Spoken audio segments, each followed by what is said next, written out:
CAT 2022 slot 1 question paper. This is question number 1. This question is basically based on parallelogram और ये coordinate geometry का question है. कैसे करना था इस क्वेश्चन को वो देख लेते हैं एक बार साथ में मिलके.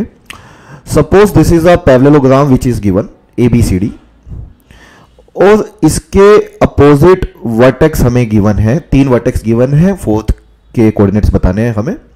तो suppose this is a ABCD which is a parallelogram which is given in question and A के जो वर्टिसेस हैं वो हैं 1,1, B के जो वर्टिसेस हैं दैट इज 3,4, C के जो वर्टेक्स हैं that is -2,8 and we have to find out vertex of D. इसके वर्टेक्स मान लेते हैं हम x4, y4. तो बेसिकली यहाँ पे कभी भी हमें कोऑर्डिनेट्स फाइंड आउट करने हैं किसी भी पैरेललोग्राम के, तो प्रॉपर्टी जो काम करती है वो ये है कि जो डायगोनल्स हैं पैरेललोग्राम के दे बाइसेक्ट ईच अदर. तो अगर मैं यहां से BD को मिलाता हूं और यहां से AC को मिलाता हूं तो हमें यह ध्यान रखना है कि डायगोनल्स बाइसेक्ट ईच अदर और जिस पर्टिकुलर पॉइंट पे वो बाइसेक्ट कर रहे हैं वो O है. बेसिकली हम ये बोल सकते हैं कि OB is equal to OD and OA is equal to OC because diagonals bisect each other. और जहां पे बाइसेक्ट कर रहे हैं उसके कोऑर्डिनेट्स हम x, y मान लेते हैं. Number 2, there is a theorem coordinate geometry में, there is a theorem known as midpoint theorem. Midpoint theorem ये कहती है कि basically midpoint theorem says that कि अगर आपको x और y कोऑर्डिनेट्स निकालने हैं तो जो x कोऑर्डिनेट होगा that is always equal to, क्योंकि OA is equal to OC है तो ये 1:1 की रेशो में बांट रहा है. तो अगर 1:1 की रेशो में बांट रहा है तो इसमें हम मिड पॉइंट थ्योरम लगा सकते हैं और उसके हिसाब से जो x कोऑर्डिनेट है वो इक्वल होना चाहिए x1 plus x3 divided by 2. Basically x1 हमने 1 को ले लिया है और x3 हमने C के कोऑर्डिनेट को ले लिया है, x कोऑर्डिनेट को ले लिया.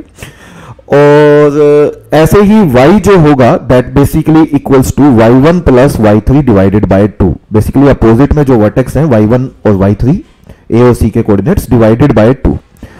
और इसी चीज को हम B और D एंगल से भी देख सकते हैं, BD से भी देख सकते हैं, क्योंकि ये भी 1:1 की रेशो में है, ये भी 1:1 है. तो मिड पॉइंट थ्योरम अगर यहां लगाते हैं तो we can simply say that कि this is also equal to x2 plus x4 divided by 2, क्योंकि x कोऑर्डिनेट है ये.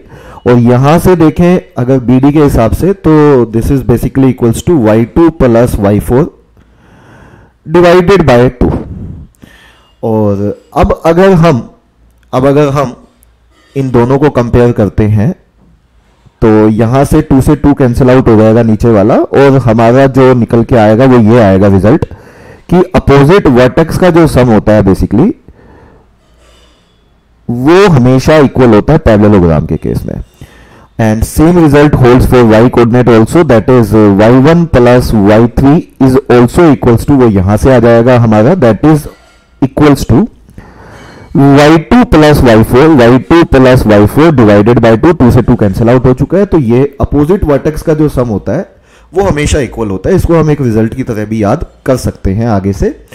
और बस ये रिजल्ट लगाना था हमें इस क्वेश्चन में और क्वेश्चन का आंसर आ जाता है. जैसे x1 plus x3 opposite vertex में कौन कौन है, 1 है और यहाँ पे -2 है ये वाला. और x2 x4 में x2 हमें पता है दैट इज 3 और x4 की वैल्यू हमें चाहिए. तो यहां से x4 का वैल्यू आपका निकल के आएगा, ये -1 है, -4 निकल के आएगा. वैसे अगर आप देखें तो -4 एक ही ऑप्शन में है दैट इज ऑप्शन A. तो ऑप्शन A आंसर होना चाहिए इस क्वेश्चन का. But just for the sake of doing हम y कोऑर्डिनेट भी निकाल लेते हैं. तो y1 हमारे पास 1 है, ये 8 है और y2 का वैल्यू 4 है और y4 हमें निकालना है. तो y4 का वैल्यू 9 में से 4 गया कितना, 5.